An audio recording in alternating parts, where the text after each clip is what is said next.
I think it was really a compilation of all of that that led me to a point where I realized that I do need people. I think my whole life I felt just not worthy of being held on to by anyone, not worthy of being prioritized by anyone. And yes, my childhood experiences did validate that assumption for me and that belief for me. And so I lived from that belief my whole life. And it's not that I lived with that belief thinking I don't need people. I lived with that belief that I don't deserve to be held on to, that I don't deserve to be Mm, loved, but I always felt that I needed that, and like not just wanted it. I felt like I needed it because something was missing. And so like something always felt like it was missing. And the moments where I felt my best were moments when someone showed me love in some mm-hmm. way. Someone showed me that I matter or that I am a priority, which was very, very rare. But I held on to those moments for dear life. Like I would just think about them when I needed to feel good.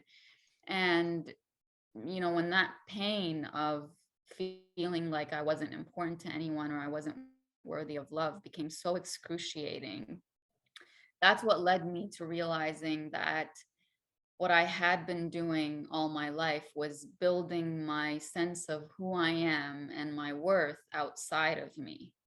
And so, because I didn't know what I deserved and I didn't know what I was worth at all, to me, it was all based on someone needing me, someone wanting me, someone loving me, someone like when I say needing me, I mean I could do something for them Mm-hmm. that makes their life easier or so I would just overwork myself and I'm a people pleaser and Hmm. this day I have to, you know, break that pattern when I notice Welcome to it the club. starting, right?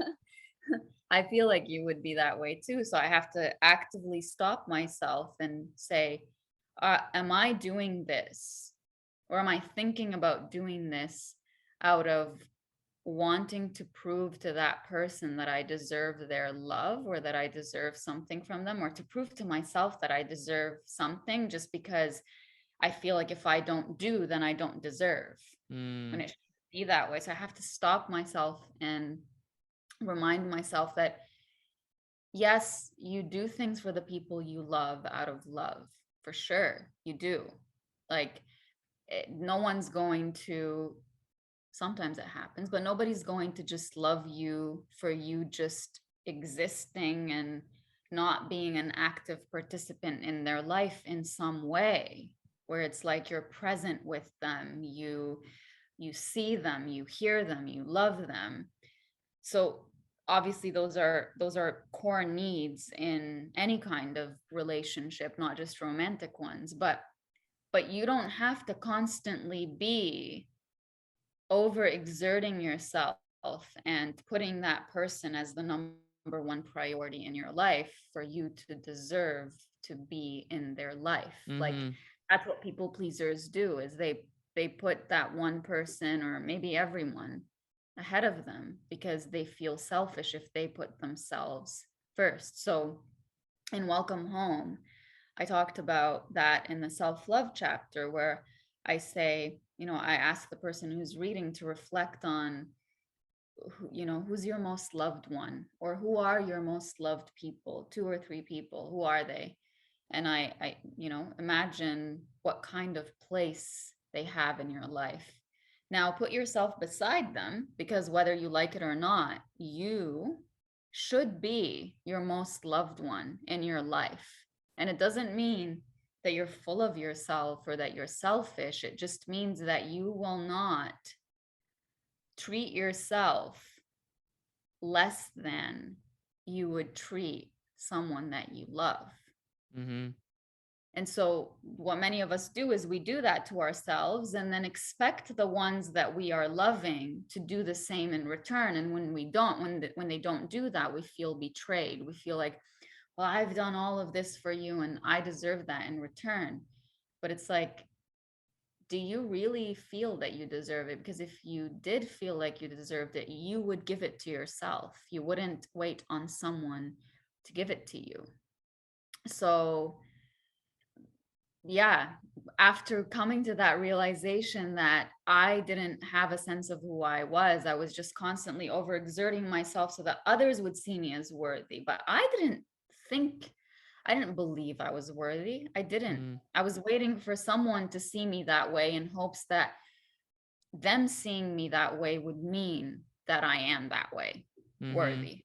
mhm, And so when I came to that realization, I was like, okay, so what does a home within look like? Because, yeah, I'm looking for that feeling of home, that feeling of welcome. Like in Welcome Home, I say home is not a physical place, it's a place where you feel like you are loved and heard and seen and valued for who you are. You could just show up as you are and not feel like you have to do or be anything other than yourself to be loved and welcomed.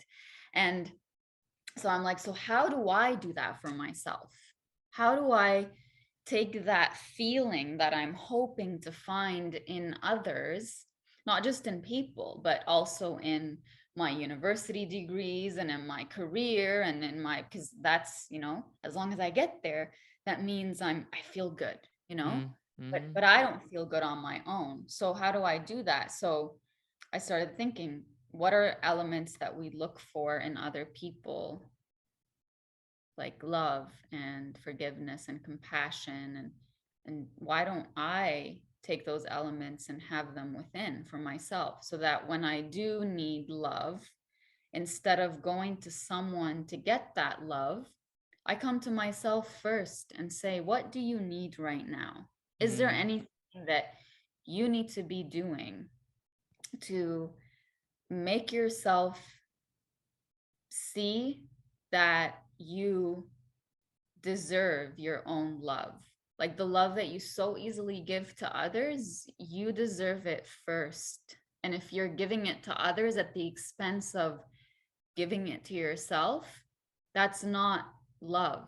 And you are not coming from a place of self love. So, yeah, I listed all those elements and thought, I need to build that within. And once I did, that's when questions like the one that you and I started this conversation with came about. Like, can I, if I build a home within, am I just good for the rest of my life? Do I not need people? No, you do need people. But there's a difference between needing people for you to feel like you are someone, like you deserve a good life and a happy life, and needing people to like meet you where you are with your independence and with your authenticity and mhm, with your, so that you don't have to change who you are to be loved by someone, so that you could say, if they love me, then I must be lovable, you mm. know?